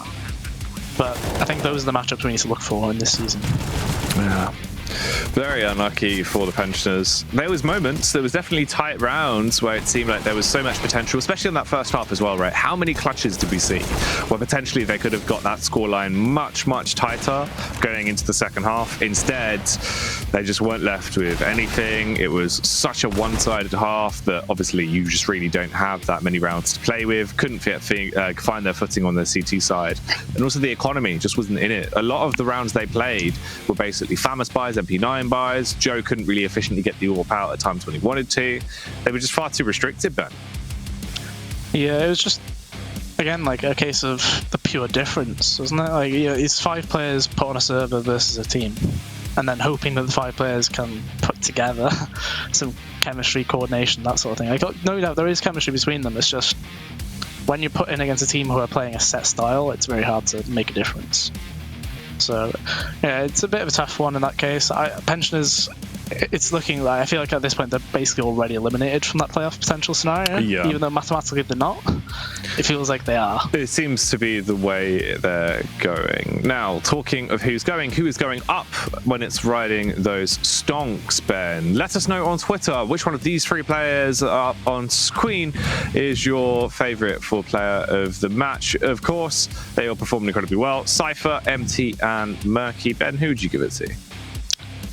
I think Cypher in this situation, because he was that the aggressive A player, right? So like you're the fair play, the Stewie style, where you're able to send them up towards party, playground, that sort of area. You can trust them to control that side of the map, and he did that pretty much every time he went there. He got a kill at the very least, right? That was guaranteed. Even when they expected him close, they double flashed it. He still got one, and all the information that came with it too. So he's my pick. Yeah, I'd probably agree with you, but let us know what your thoughts are on Twitter at ESL UK. You can vote over there. You can also let us know on Twitter if you have any thoughts of how tonight's broadcast has gone and the games you've had available. That's hashtag ESL Prem if you want to tweet at us and speak to us that way. Moving on from this though, Ben, I think what we should do is have a little look at the updated group standings and see how things are now looking after today's games. Obviously, we only had the 2 best of 1s tonight, so we're not going to see that much of a massive shift. These are the results from today. As you can see, it was a 16-12 with Idol Studio getting their win over VAC, and a 16-8 against Pensioners for CEX. So in terms of movement in the standings, it's not going to be very drastic. Yeah, it's worth noting as well, just in case people tuned in a bit late, those last 2 games have been rescheduled because of the MDL relegations, which is taking place right now. Endpoint are coincidentally playing Vexed in the upper bracket quarterfinal. Vex are currently 1-0 up as well, bear in mind. So, if people want to have a look at that, that's worth having a look at. And Reason are playing Ambush too. But as you can see on the actual leaderboard, CX now technically, top of the board with Reason and Endpoint. Nothing too surprising there. They've played one more game. I expect Reason and Endpoint to potentially push themselves back up. But on the other side of things, like I said, Pensioners, the only team without a win right now, and it feels like it's not getting any closer. No, not at all. It's definitely not a good way to start the season. We are 3 play days in and they have lost every match so far. They've got time to try and remedy it, but they really don't have too much time. It's going to be quite precious and it's ticking away minute by minute. In terms of what we had time for today, we are done and dusted. That is the end of the broadcast, Benjamin. I think there's, of course, only one final thing to do other than thank you, Ben, and thank the beautiful people at ESL UK that make all of this possible. was to thank our amazing sponsors that, of course, keep this broadcast going. Stakester, AOC Gaming, Razer, and Parsec. Of course, we've been powered by Intel as well, and we are done for now. Any final thoughts, Ben? Nothing too much, bit of a quick one, wasn't it? It was indeed. It was quite a fast affair. Thank you for tuning in, though, and we do hope you've enjoyed it. Of course, there is still more Premiership action to go as this season rages on. Keep it locked here to see how the story develops.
That's why you don't f the big dog.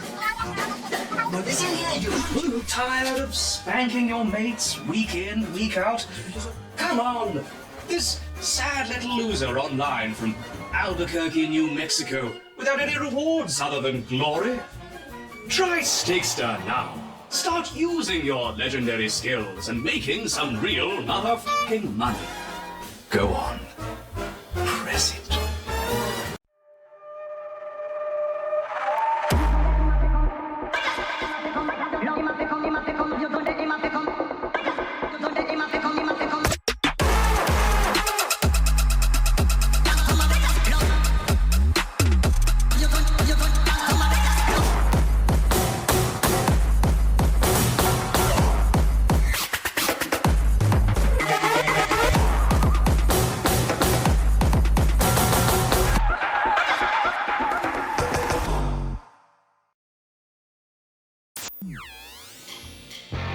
Parsec lets you play your entire library of games on any device, anywhere, with anyone, at any time.